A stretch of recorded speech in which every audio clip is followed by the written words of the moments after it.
Muy buenas noches. Antes de dar inicio me presento.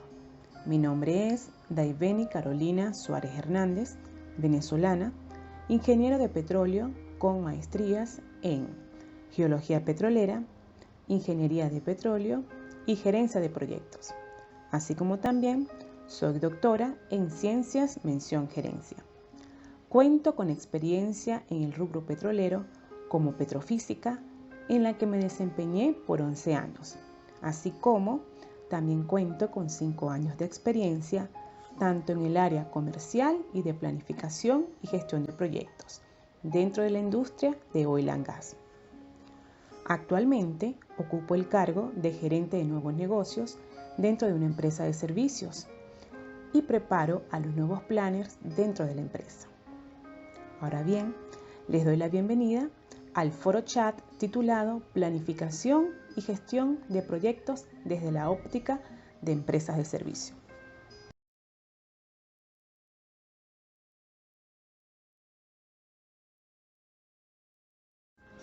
A continuación les presento los puntos a tratar en este foro, los cuales están referidos a conceptos básicos de qué es un proyecto, gestión de proyectos, las diversas fases de un proyecto, así como las estrategias a tomar en cuenta a la hora de coordinar, planificar y gestionar los proyectos, los recursos que se requieren en función del alcance del proyecto, el cronograma de trabajo a desarrollar y los reportes de avance que se deben realizar para controlar las actividades, recursos y verificar el avance en el mismo.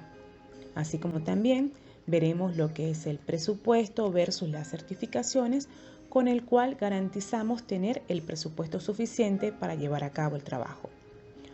Cabe destacar que iniciaremos con unos conceptos básicos y luego a describir los pasos prácticos que se llevan a cabo al iniciar cualquier proyecto.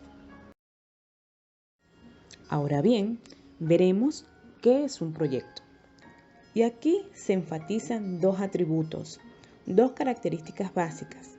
La primera es temporal, es decir, todo proyecto tiene una fecha de inicio y tiene una fecha de fin, independientemente de que el proyecto tenga una corta, larga o mediana duración.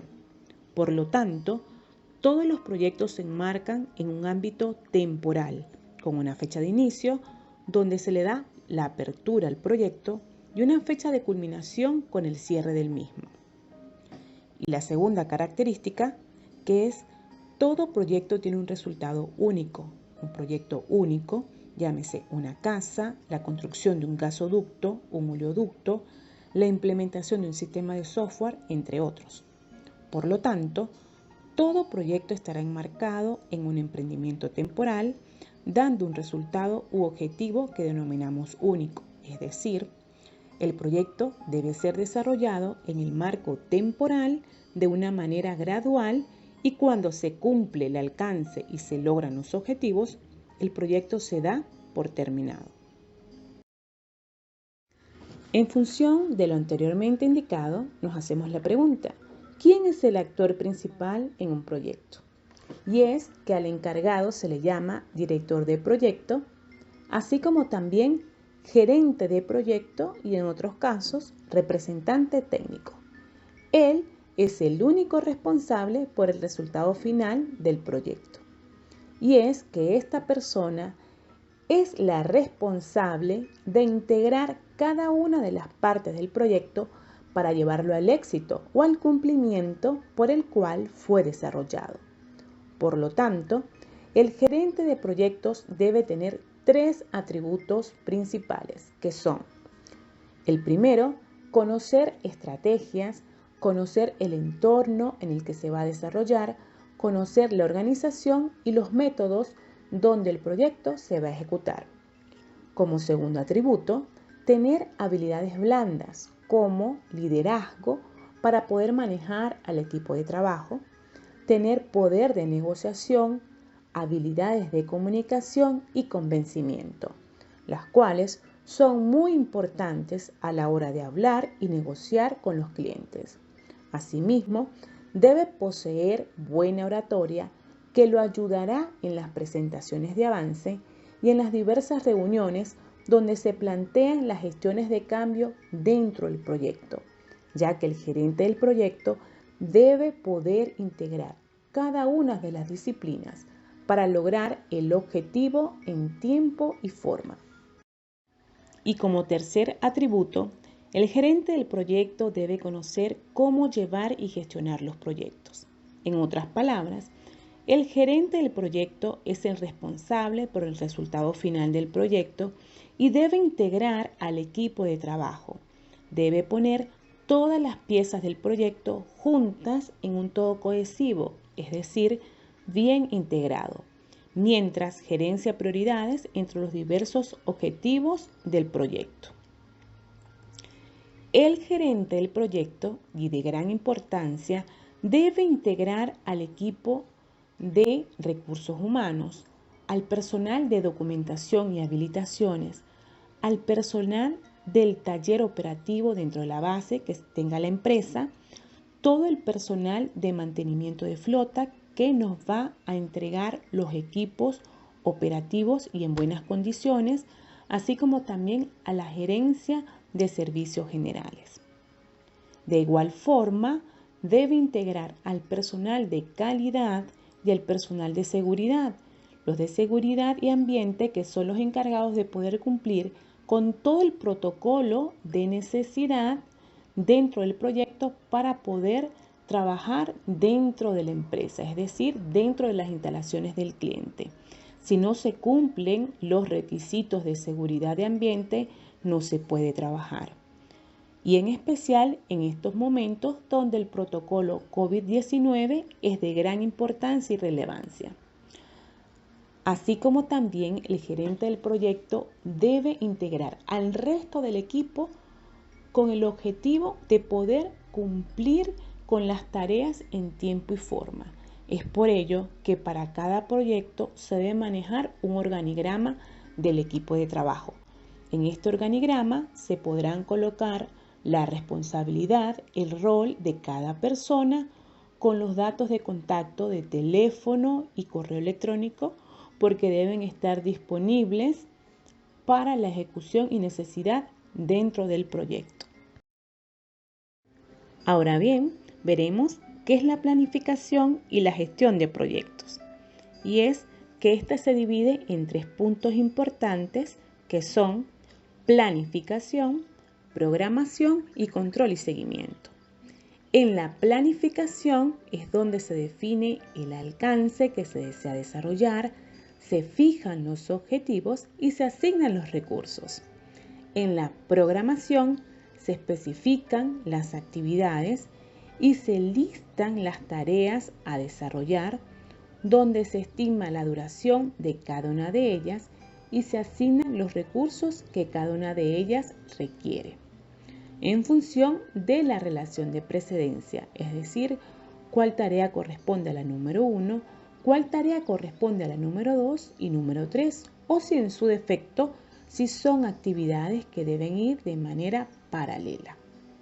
Y el control y seguimiento, que corresponde a la supervisión y seguimiento del mismo. En este punto es donde se realizan las reuniones semanales, las reuniones diarias, también llamadas reuniones de 5 minutos para la verificación de recursos y actividades. Ahora veremos con más detalle las fases de un proyecto para su correcto desarrollo. Y es que al inicio de un proyecto, la cantidad de tareas a planificar y el trabajo requerido puede parecer abrumador. Puede haber docenas o incluso cientos de tareas que necesitan ser completadas en el momento justo y en la secuencia correcta. Por lo tanto, tener claras las fases de un proyecto durante su desarrollo ayuda a manejar los detalles del proyecto y tomar los pasos en el orden correcto, así como dividir los esfuerzos de la gestión de proyectos en estas 5 fases puede ayudar a estructurar sus esfuerzos y simplificarlos en una serie de pasos lógicos y manejables. Veamos. Las 5 fases para el correcto desarrollo de un proyecto son identificación del proyecto, planificación del proyecto, ejecución del proyecto, control del proyecto y cierre del mismo. En cuanto a la identificación del proyecto, se puede decir que es la primera fase del ciclo de vida del proyecto. Aquí es donde se mide el valor, el costo, la viabilidad del proyecto y en el caso de las empresas de servicio, inicia con la participación en la licitación que son ofertadas por los distintos clientes. En este paso se mide la rentabilidad del proyecto, donde se consideran los costos de mano de obra, materiales, consumibles, herramientas, equipos y servicios de terceros. En este caso, se miden los tiempos de ejecución y es muy importante entregar una memoria descriptiva con la descripción del alcance de cada tarea y las excepciones correspondientes. Por lo general, las empresas, es decir, las operadoras o clientes, entregan un pliego técnico y nosotros, como empresa de servicio, a su vez entregamos una memoria descriptiva que debe estar avalada por el personal técnico. En esta fase se recomienda que participe el personal operativo, personal técnico de ingeniería, que está desarrollando los trabajos en la actualidad y que desarrollará los trabajos en un futuro proyecto para retroalimentarnos de las lecciones aprendidas de proyectos anteriores. Como segunda fase tenemos la planificación del proyecto. Y es que una vez que el proyecto recibe luz verde, es decir, que es adjudicado con las condiciones iniciales establecidas, necesita un plan sólido para guiar al equipo, así como mantenerlo a tiempo y dentro del presupuesto.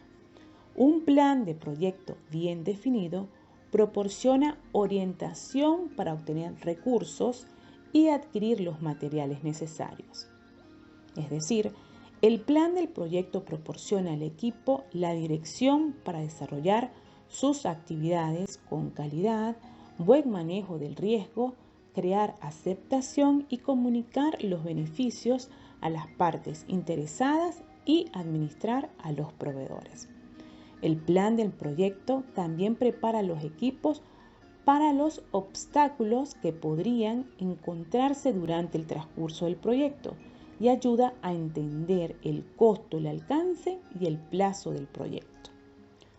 Como tercera fase tenemos la ejecución del proyecto, y es que esta es la fase más comúnmente asociada con la gestión de proyectos. La ejecución se basa en la construcción de entregables que satisfacen al cliente, ya sean reportes, reuniones de avance. Los líderes del equipo hacen que esto suceda al asignar recursos y mantener a los miembros del equipo enfocados en las tareas asignadas. La ejecución depende en gran medida de la fase de planificación y el trabajo y los esfuerzos del equipo durante la fase de ejecución se derivan del plan del proyecto. La cuarta fase corresponde al control del proyecto, el seguimiento del proyecto. Y es que la supervisión y control a veces se combinan con la ejecución porque a menudo ocurren al mismo tiempo. A medida que los equipos ejecutan su plan de proyecto, deben monitorear constantemente su propio progreso. Para garantizar las fechas de entrega de lo que se prometió, los equipos deben supervisar las tareas para prevenir el avance del alcance, calcular los indicadores de rendimiento clave y realizar un seguimiento de las variaciones del costo y tiempos asignados. Esta vigilancia constante ayuda a mantener el proyecto en marcha sin problemas. En cuanto a la quinta fase del proyecto, sería el cierre del mismo, en donde los equipos cierran un proyecto cuando entregan el proyecto terminado al cliente. Es decir, en este caso, la empresa de servicios a la operadora.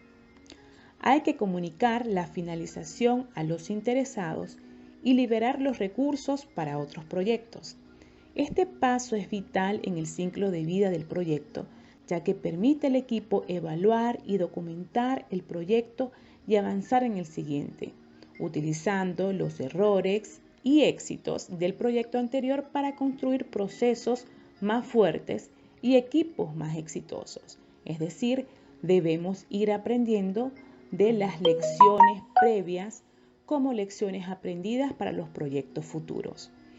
Aunque la gestión de proyectos puede parecer abrumadora a veces, dividirlo en estas 5 fases, en estos ciclos distintos, puede ayudar a su equipo y a gestionar incluso los proyectos más complejos y utilizar el tiempo y los recursos de manera más inteligente. De igual manera, se presentan las 5 estrategias claves en la gestión de proyectos que no debemos dejar pasar desapercibidas, que son las tareas independientes, administrar correctamente los recursos, mantener el control del tiempo y considerar que sin cliente no hay proyecto. Y como quinta estrategia, acepta la incertidumbre y trabaja con ella. En cuanto a las tareas independientes, es importante destacar que una cosa es la vinculación de tareas y otra su repetición. Por lo tanto, como líder de un proyecto, debemos gestionar cada actividad con orden. Así los objetivos se cumplirán y las tareas no se duplicarán. Como segunda estrategia, administrar correctamente los recursos. Y es que todo proyecto se compone de distintos recursos, por lo que se deben administrar correctamente, incluyendo el tiempo, ya que quien privilegia el dinero y los materiales por encima de las personas está condenando al proyecto mismo. Esto es de gran importancia, ya que podemos tener proyectos en paralelo, lo cual es muy común en empresas de servicio, donde se comparten recursos y es por ello que se deben planificar su uso y mantener contacto constante con los encargados de las bases operativas, gerentes de logística y gerentes de servicios generales. Como tercera estrategia, tenemos mantén el control del tiempo. Y es que como hemos venido hablando, todo tiene un inicio y un final, y los proyectos no son la excepción y no permiten aplazamientos, mucho menos si el cliente no está de acuerdo. El control del tiempo dependerá de la correcta planeación y acciones del equipo. Es importante destacar que cuando estamos nosotros desarrollando proyectos, pueden haber cambios que pueden sufrir los mismos. Estos pueden ser por algún control de cambio o algún cambio de alcance que requiere el cliente o por condiciones climáticas que no te permitan realizar algún trabajo y te genere algún retraso. Estos son directamente tratados con el cliente para pedir la aprobación en caso de ser necesario como un control de cambio. Si algo corresponde para una reprogramación de tiempos o reprogramación de tareas, o si en su defecto viene por algún control de cambio de parte del cliente, debemos entonces evaluar las condiciones económicas y técnicas que se dieron durante el proceso de licitación para saber, en función del análisis técnico-económico, cuál es el impacto que va a tener el proyecto y en caso de que corresponda a un adicional, se tramitará el mismo por medio de un formato de cambios. Previamente, estos formatos de cambios son establecidos entre las empresas de servicio y los clientes. Como cuarta estrategia tenemos sin cliente no hay proyectos. Y es que la administración del proyecto implica habilidades para desarrollarse y relacionarnos con el cliente, por lo que se debe hacer uso del poder de negociación en caso de que sea necesario y se debe entender que el cliente es primero y que si no está contento seremos afectados de manera directa, ya que repercutirá en lo económico, ya que no se podrán certificar según lo planificado. Recordemos que el cliente es quien otorga los fondos para el logro del proyecto. Como quinta estrategia tenemos acepta la incertidumbre y trabaja con ella. Y es que en este punto se debe considerar que un proyecto implica cierto grado de incertidumbre. Por más que se desee tener el control total, algo podrá escaparse de nuestras manos. Sin embargo, es posible trabajar correctamente considerando ciertos supuestos y estimaciones que resulta muy conveniente documentar. Si al considerar un proyecto solo nos fijamos en sus beneficios, algo podría salirse de control. Por lo tanto, se debe trabajar siempre considerando los atributos básicos para lograr los objetivos del proyecto. Ahora bien, ya que pudimos ver los conceptos básicos para la planificación y gestión de proyectos, veremos posteriormente los pasos a llevar a cabo en la práctica cuando nos enfrentamos al inicio de un proyecto. Antes, por favor me indican si tienen alguna consulta que podamos aclarar o en su defecto algún comentario o experiencia que quieran compartir.